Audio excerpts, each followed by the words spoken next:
Exactamente. De hecho, prácticamente hemos concluido las actividades en la materia, exceptuando una que está pendiente, que es precisamente la presentación de un protocolo de investigación. Entonces, lo que vamos a hacer en esta clase es un poquito explicarles eh, el contenido de ese trabajo y vamos a organizarnos en grupos para hacerlo. Es una actividad que no es individual, es grupal, más o menos grupos de 4, para que ustedes también puedan delegarse y repartirse mejor esta actividad y no les genere una carga de trabajo muy importante. Vamos a ver si alguien quiere admitirse. Ok, no. En ese sentido, chicos, como dice el texto que ven ustedes, ¿no?, en la pantalla, vamos a tratar de hacer un protocolo de investigación, pero en este caso de una investigación analítica y no tanto descriptiva, como había pasado ya en primero o en segundo año, ¿no?, donde hacíamos más protocolos descriptivos, transversales. Ahora sí es una investigación más analítica, y si ustedes recuerdan, dentro de estas investigaciones analíticas tenemos entre los representantes más importantes a los estudios casos y controles y a los estudios de cohorte, ¿no? Hay que pensar en algo así para el protocolo. De inicio, el tema pueden escogerlo ustedes, ¿sí? Es un poquito algo que los motive, algo que les interese, algo que han estado viendo ya en las otras materias. Cualquier interés propio o alguna experiencia es siempre útil para desarrollar un trabajo de investigación, en este caso un protocolo. Entonces no es en ningún caso limitativa, ¿sí? No hay temas ni hay enlistados, sino realmente es lo que ustedes quieran abordar. Para eso obviamente hay que ponerse de acuerdo en el grupo y tomar en cuenta algunos comentarios. Primero, hay que evitar plagiar, ¿sí? Es decir, la honestidad académica aquí se valora muchísimo. Y aunque ustedes no crean, es muy facilísimo ahora con aplicaciones, softwares o sin ellos, para los docentes darnos cuenta si un trabajo no es original, ¿verdad? Viene de una tesis, viene de un artículo o viene de otra parte. Entonces, eso les pido que tomen muy en cuenta, que se trate de un trabajo original. Y también eso incluye el no utilizar el trabajo de investigación de toda la vida, ¿verdad? Que tenemos ahí guardadito bajo el tapete y que lo sacamos cuando necesitemos. Entonces aquí vamos a crear algo de cero. Ok, dicho eso, les explico un poquito en qué componentes del protocolo hay que hacer énfasis o qué componentes van a ser valorados de manera especial sin descuidar el resto. Ok, chicos, les decía, es un trabajo que vamos a hacer de manera grupal. Más o menos me interesarían grupos de 4, sería muy bueno, porque grupos más numerosos implica que solo trabaje un tanto y el otro no haga el trabajo, y eso no queremos. Y un grupo más pequeño obviamente sería una carga de trabajo un poquito mayor, especialmente dadas las circunstancias del fin de año, exámenes que tienen, etc. Entonces, la carátula es el primer elemento. Estoy ya dando una revisión a todo lo que está enlistado en el documento. La carátula, que debe incluir el título, un título estimado. Siempre ustedes saben que el título en un protocolo se define al final. Inclusive es pasible a modificaciones minutos antes de publicar un artículo. Es decir, que está bien que sea una idea del trabajo que exprese el título. El listado de los estudiantes del grupo, docente, el grupo y la fecha. Importante un índice o tabla de contenidos, ¿no?, que incluya el resumen, sí, como una parte fundamental, aunque es también importante mencionar que el resumen es mucho más aplicable o mucho más útil, o se puede realizar fácilmente, especialmente cuando un trabajo de investigación ha concluido, ¿no? Y donde podemos resumir no solamente esta parte del diseño metodológico, sino también los resultados, las conclusiones, los hallazgos, etc. Pero bueno, esta es una idea de contenido mínimo de un protocolo. Luego la introducción, que tendría que incluir los antecedentes, chicos. Y cuando hablamos de antecedentes, es importante focalizarse en los antecedentes epidemiológicos y también en los antecedentes científicos, es decir, lo que se ha hecho o lo que se ha investigado respecto a la temática de interés. ¿Sí? Asumamos como ejemplo que a alguno de ustedes de los grupos les interesan muchísimo las enfermedades no transmisibles, ha rotado nefro y le interesaría saber cuál es a ciencia cierta la causa que afecta a los pacientes con enfermedad renal crónica. Entonces, si usamos ese tema como ejemplo, los antecedentes de este protocolo respecto a esta temática tendrán que incluir todos aquellos datos epidemiológicos de interés respecto a la enfermedad y sus causas, y además de antecedentes científicos de lo que se ha investigado respecto al tema que me interesa a mí. Y normalmente esta descripción de antecedentes debe tener un orden cronológico histórico, es decir, mencionar lo que se ha dicho primero al respecto del tema que me interesa hasta lo que es más actual, ¿sí? Entonces, no olvidarse que ese... voy a ver si alguien más está pidiendo ser admitido, por favor, un segundo. No. Es decir, no olvidarse que ese aspecto es muy importante. Los antecedentes normalmente no son muy ampulosos. Entre 1 y 2 páginas es un buen tamaño de antecedentes. Luego vendrá el planteamiento del problema, que normalmente se hace de manera muy concreta, muy concisa, en un párrafo, casi siempre. No hay que dar mucho bla bla para plantear el problema. Y lo mismo respecto a la pregunta de investigación, que básicamente es una expresión en forma interrogativa de mi planteamiento del problema. Respecto a la justificación, chicos, este capítulo debe incluir 3 aspectos importantísimos. El objeto de mi estudio, que se parece mucho al objetivo general. El para qué estoy estudiando. Y lo más importante, el por qué estoy haciendo este estudio. La justificación es uno de los capítulos que vende el charque que estamos trabajando, ¿sí? Como se dice coloquialmente. Para muchos investigadores es tan crucial que esta justificación les permite el financiamiento de sus trabajos de investigación, les permite canalizar recursos, etc. Entonces es muy importante describir el objeto, el por qué y el para qué. El por qué, si usamos el ejemplo que estábamos viendo de la enfermedad renal y sus causas, el por qué explica la magnitud del problema de salud, ¿sí? Los efectos, los daños que produce ese problema en la sociedad. Y podría, en el caso de la enfermedad renal, decirse que se está realizando este estudio porque es una enfermedad muy prevalente, que causa una alta mortalidad, una calidad de vida realmente terrible para los pacientes que la padecen. Y, por ejemplo, si hablan de las causas, que las causas de esta enfermedad son casi en su mayoría, especialmente las más importantes, prevenibles, controlables, etc. Toda esa información del por qué es parte de la justificación. Y el para qué de la justificación nos dice cuál es la utilidad de mi investigación. Yo, por ejemplo, investigaré este problema respecto a la enfermedad renal crónica para controlar mejor la enfermedad, para diseñar alguna estrategia, un programa que me permita, ¿no?, entender mejor las causas, para que pueda actuar sobre las causas a través de un programa preventivo, etcétera, etcétera.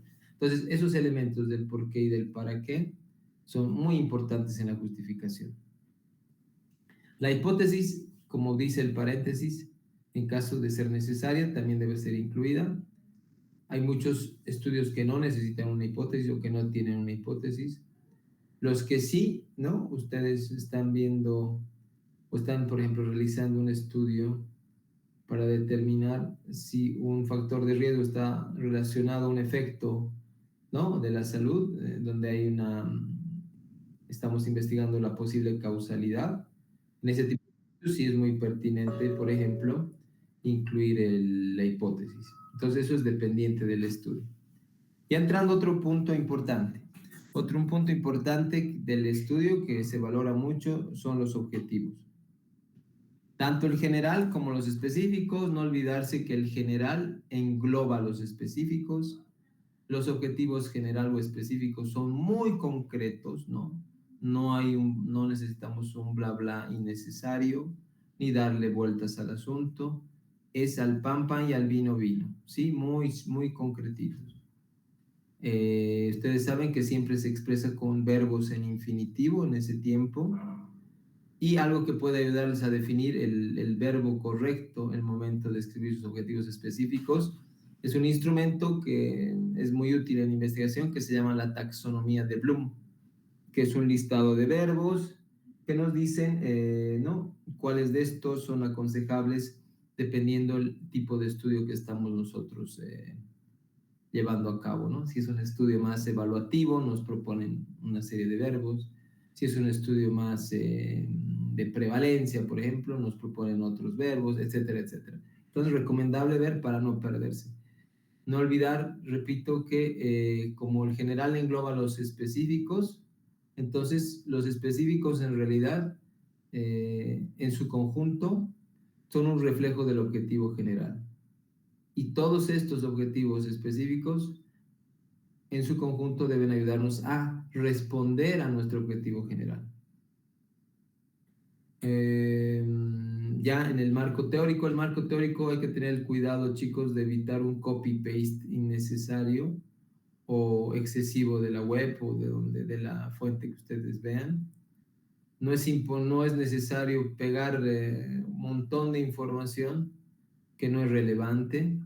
Si volvemos al ejemplo de la enfermedad renal y sus causas, yo, por ejemplo, en mi marco teórico tendré que incorporar elementos que me ayuden a entender bien o mejor la temática de investigación. Cuando nosotros producimos investigación, no deben olvidarse que pueden leer nuestro trabajo personas inclusive que no son del área, personas que no conocen de la temática como tal. Entonces el marco teórico les permite entender mejor y fácilmente el tema, ¿sí? Entonces les decía, si hablamos de la enfermedad renal, por ejemplo, y las causas, ciertamente el marco teórico incluirá las definiciones, ¿no? Tanto de la enfermedad renal como tal, sus tipos, cómo se mide, siempre relacionados a nuestro objetivo, ¿verdad? Si a mí me interesa medir las causas, entonces también centraré parte de mi marco teórico en describir las causas, cuáles son más importantes, cuáles son primarias, cuáles no, cuáles son frecuentes, etcétera. Entonces, eso en el marco teórico es un capítulo que no debe ser muy ampuloso, sin embargo, suele ser al que más caracteres y páginas se le da cuando escribimos un protocolo.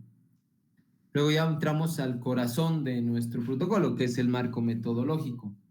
Y en el marco metodológico ustedes deben describir de manera muy precisa el tipo de estudio, ¿sí? ¿Te recuerdan cuando hemos visto el capítulo de estudios? Es como un resumen de lo que ustedes tienen que consignar en su protocolo.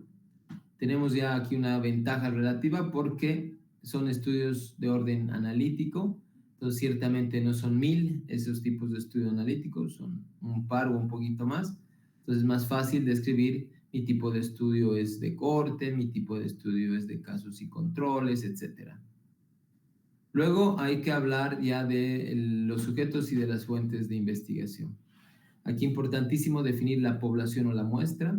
Si en su investigación o en el protocolo que estén escribiendo harán un estudio de la población en general, ¿no? De la población que a ustedes les interesa estudiar en general, eso hay que describir, ¿sí? Ejemplo, si a mí me interesaría describir las causas de la enfermedad renal crónica en pacientes con enfermedad renal terminal en el departamento de Cochabamba, entonces tendré que tomar a todos los pacientitos con esta enfermedad y medir ese fenómeno. Pero si me interesa tomar una muestra de la población para ejecutar el estudio, esa debo especificarla. Y debo especificarla en términos de qué tipo de o qué estrategia voy a usar para tomar esa muestra. Y aquí les recuerdo que básicamente hay dos tipos, ¿no? Unos son los muestreos probabilísticos y otros son los no probabilísticos. Los probabilísticos tienen la particularidad que es el azar, la suerte que escoge a los individuos que van a ser parte de la muestra. Por lo tanto, la probabilidad de que la muestra sea una representación de la población es muchísimo mayor en este tipo de estudios, ¿sí? Dentro de este muestreo probabilístico podemos encontrar tipos de muestreo como el aleatorio simple, el aleatorio sistemático, el aleatorio por conglomerados o el aleatorio estratificado, dependiendo de lo que ustedes pretenden.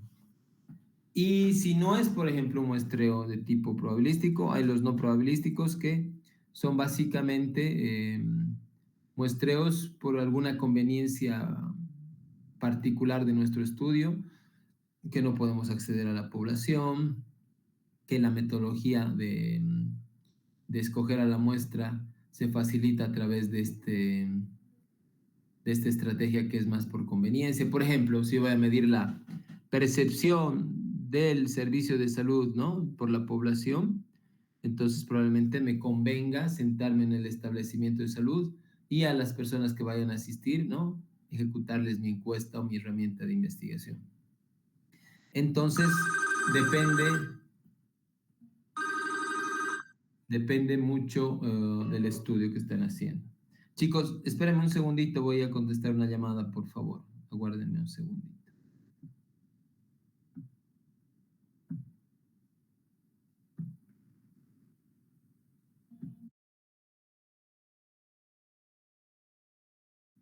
Ok, continuamos. Eso respecto al tipo de muestreo. Además, no está escrito acá, pero es importante si van a tomar una muestra, por favor, describir el tamaño de la misma, ¿sí? Hay que describir de qué tamaño va a ser la muestra de estudio. Eso dependiendo de lo que van a investigar. Usando el ejemplo de la enfermedad renal, les decía, si yo sé que la cantidad de enfermos renales en el departamento de Cochabamba es muy grande, me va a generar demasiado tiempo, demasiado costo, yo puedo obtener una muestra de esa población que me permitiría realizar mi investigación de la mejor manera, pero tengo que definir el tamaño de muestra de forma técnica. Y eso normalmente se hace a través del uso de una pequeña fórmula que les invito a utilizar si van a usar una muestra, perdón, en sus protocolos. Es importante definir también la unidad de análisis. Mi unidad de análisis será un individuo, será un grupo de individuos, será un hospital, será un municipio, lo que ustedes vean por conveniente. Y finalmente los criterios de inclusión y de exclusión, ¿sí? Que nos dicen quiénes intervienen y quiénes no intervendrán en nuestra investigación. Y finalmente, o casi finalmente, un punto importante también del diseño metodológico son las variables. Las variables en realidad son las características finales que vamos a medir en nuestro estudio y cada una de nuestras variables debe responder a nuestros objetivos específicos. Y para asegurarnos que esto ocurre y que hay la coherencia necesaria y todo está siguiendo una línea, hay que utilizar una herramienta que es muy útil que se llama la operacionalización de variables a través de una pequeña matriz. Esta pequeña matriz, que no es nueva para ustedes, es como una tablita que incluye 5 columnas. En la primera columna yo describiré mi variable, que no se olviden debe responder a mi objetivo específico. Si mi objetivo específico es, ¿no?, medir las causas de la enfermedad renal, probablemente mi primer objetivo específico será describir los casos de enfermedad renal. Entonces, para mi primera variable será enfermedad renal, ¿no? Casos de la enfermedad renal. Debo definir eso en mi segunda columna de la operacionalización. Defino la variable. En la tercera columna puedo generar una columna de las dimensiones probables de la variable. En el caso del ejemplo, podrían ser, por ejemplo, una enfermedad renal aguda, una enfermedad renal crónica, que son las posibles dimensiones de la variable. Y luego en una próxima columna de mi operacionalización de variables, voy a definir los indicadores, cómo voy a yo medir esta variable o estas dimensiones de la variable. Y en la última columna voy a definir la herramienta, ¿no? ¿Cómo voy a hacer la recolección de esta información? Será a través de las historias clínicas, será a través de la revisión de planillas, ¿no? De información en salud que son preexistentes en los hospitales o en el sistema sanitario, será a través de encuestas, de entrevistas, cuestionarios o lo que ustedes definen. Entonces, importante trabajar en este pequeño cuadrito que es la operacionalización de variables. Y luego ya entraríamos en temas mucho más sencillos, digo yo, mucho más fáciles, como son la descripción de las técnicas e instrumentos de la recolección de datos, ¿no? Ya hemos abordado eso, yo describiré qué herramienta pretendo utilizar para recolectar mi información y debo anexar, ¿no? Si voy a hacer una encuesta, tendré que anexar la herramienta que voy a utilizar para colectar los datos. Si voy a usar una planilla de registro, porque voy a revisar historias clínicas, también tendré que adjuntar en anexos esta herramienta, este instrumento de recolección de datos. Ya como punto 5 se fijarán en el diseño metodológico, tenemos la fuente de información, describir rápidamente, de manera textual, si voy a usar una fuente primaria o secundaria. No se olviden que la fuente secundaria es aquella que ya existe, es una fuente a la que nosotros podemos echar mano para usar sus datos, como son las historias clínicas, como son los registros sanitarios, etc. O también puedo yo usar una fuente primaria, que es información nueva que yo la estoy generando a través de mis propias herramientas diseñadas por los investigadores, que pueden traducirse en encuestas estructuradas, no estructuradas, observaciones, entrevistas, etc. Luego hay que describir el método de análisis propuesto, ¿sí? Aquí, si tienen un conocimiento limitado en bioestadística, es ese conocimiento limitado que debe plasmarse en este punto que es método de análisis propuesto, pero si tienen un conocimiento un poquito más vasto, también tendrá que ser utilizado en este acápite. En este acápite del método de análisis se describe cómo vamos a analizar los datos, ¿sí? Si vamos a usar medidas de expresión y descripción y síntesis de los datos, como las medidas de tendencia central, o vamos a usar medidas de dispersión, o vamos a usar alguna estrategia de correlación de variables, etcétera, etcétera, ¿sí? Y finalmente, las consideraciones éticas en un parrafito o dos máximo. No se olviden que muchos estudios necesitan un consentimiento informado, muchos otros necesitan asegurar la confidencialidad de los datos que se van a manejar, etcétera, etcétera. Luego tendremos el cronograma, que no es nada más que igual una matriz que nos dice las actividades que debemos cumplir en el marco de este protocolo y los tiempos previstos para su cumplimiento.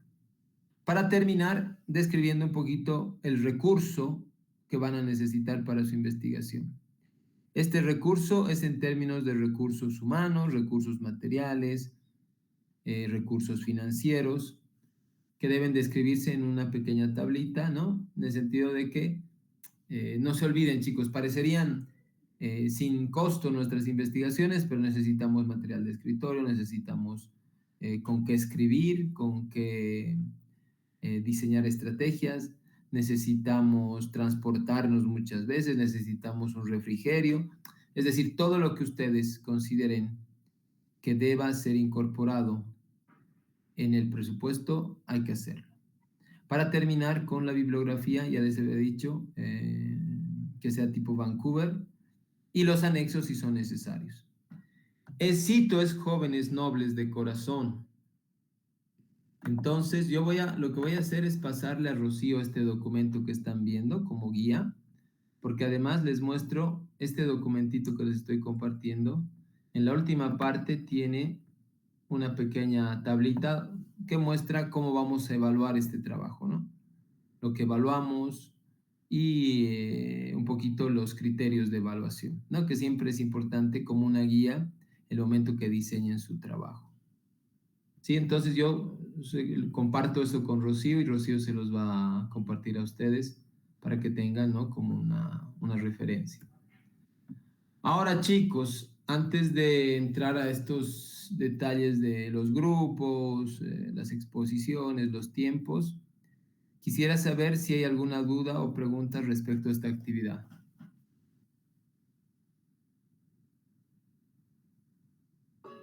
¿Todo claro? Si está todo claro, también me gustaría que a la Norca, eso, Norca, adelante. Doctor, en el tipo de estudio puede ser analítico, ¿no? Revisión de sistema de información. No, no puede ser ni revisiones sistemáticas de la información, ni metaanálisis, ni ensayos clínicos, ¿qué más? Ni revisiones de casos, ni estudios descriptivos, como había mencionado al inicio, tienen que ser analíticos, solo. Buena pregunta, Norca. Está bien, gracias, doctor. De nada. ¿Alguien más, chicos, con alguna duda? Dime, Rocío.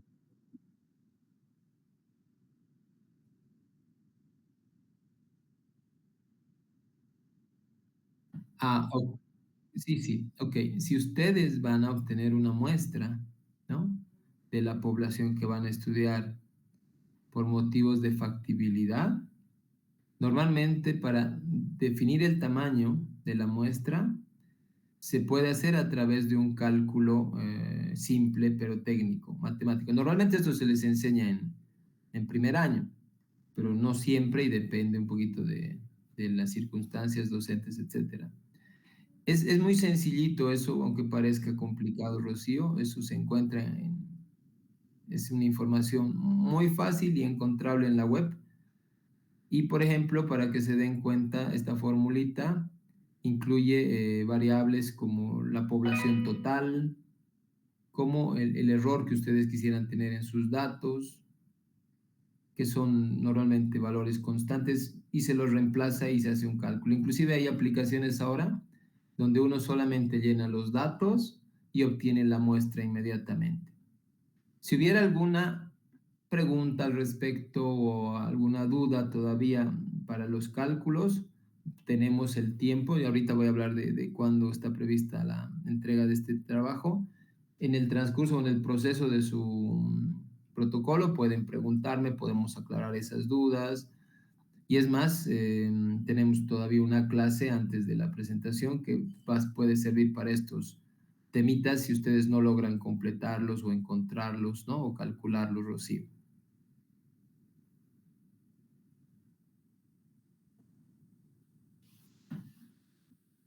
Ok, ¿hay alguien más con alguna pregunta, chicos?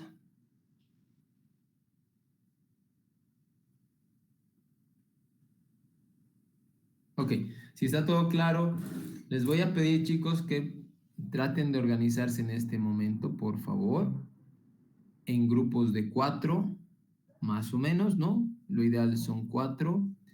Y me van dictando en el acto, ¿no? La conformación de sus grupos para que yo organice también las presentaciones.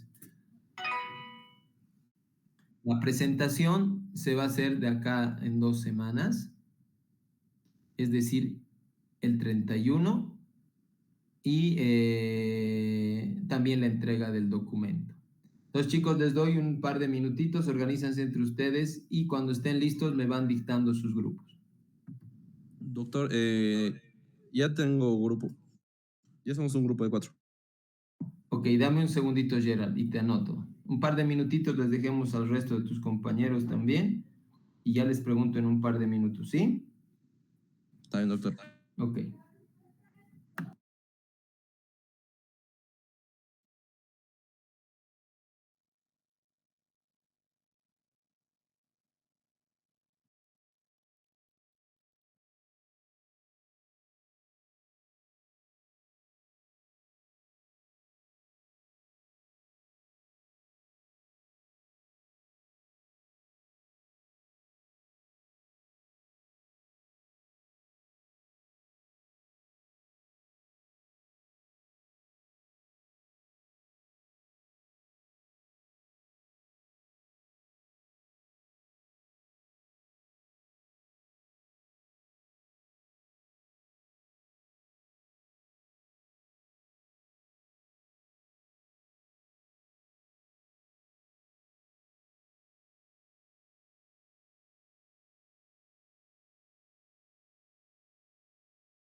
Ok, Gerald, puedes dictarme tu grupo. Ya, lentamente, porfa. Ya, doctor. Es Calvi Castro Nayeli, Ok. Cabero Carvajal Natalie, Ok, hasta ahí, dame un segundito. Voy a ir copiando a una base.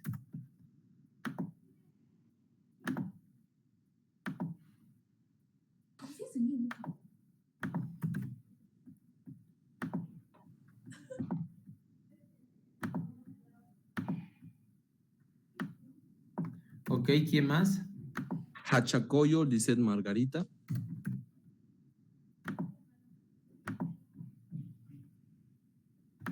y Bellot Escobar Gerald. Ok.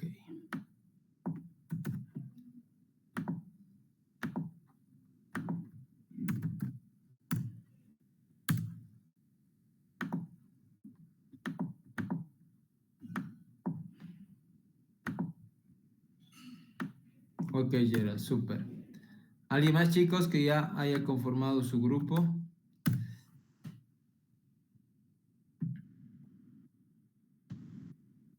Creo que siguen discutiendo. Tómense su tiempito y me van dictando cuando ya esté, por favor, conformado.